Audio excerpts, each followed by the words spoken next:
Programang ito ay rated SPG. Striktong patnubay at gabay ng magulang ang kailangan. Maaaring may masiselang tema, lengguwahe, karahasan, sexual, horror o droga na hindi angkop sa mga bata.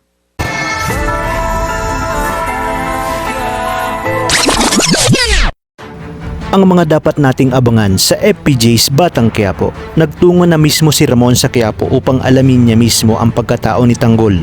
Itinanong din niya kay Roy kung papaano niyang nakilala si Tanggol at dito na ikwento ni Roy kung papaano niya itong nakilala.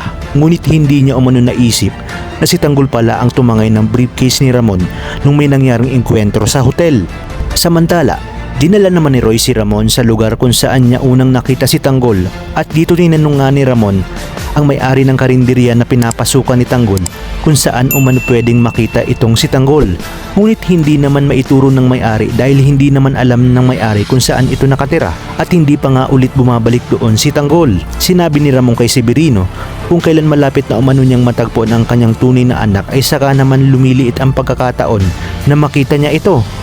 Ayon naman kay Severino na bakit hindi na lang nila gamitin itong si Monique o kaya naman si David upang si Tanggol mismo umano ang lalapit kay Ramon. Sa kabilang banda, sa pagsapit ng gabi, nagpang-abot nga itong si Ramon at Tanggol sa club kung saan nagtatrabaho si Mokang dahil nag-aya nga itong si Tanggol sa kanyang mga tropa na puntahan itong si Mokang.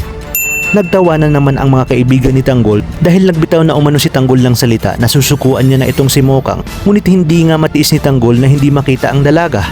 Sinabi naman ni Ramon kay Severino na hindi nila kailangan mag-aksaya ng panahon at kailangan na umano nilang makita si Tanggol bago pa man umano niya maisagawa ang plano dito kina Olga at David. Dumating na nga si Ramon sa club at habang si Tanggol naman ay naroroon lang din sa labas ng club at hinihintay ang dalaga na umuwi. Nakita naman ni Tanggol itong si Ramon na bumaba ng sasakyan at sinabi niya nga na parang namumukaan niya ito ngunit hindi niya matandaan kung saan. Sinabi naman ni Enteng na baka ito umano yung dumiskarte kay Mokang. Saad nga ni Tanggol na wala umano siyang tiwala sa taong yan dahil masama umano ang pakiramdam niya sa taong yun at duda nga siya na isang sindikato umano ito.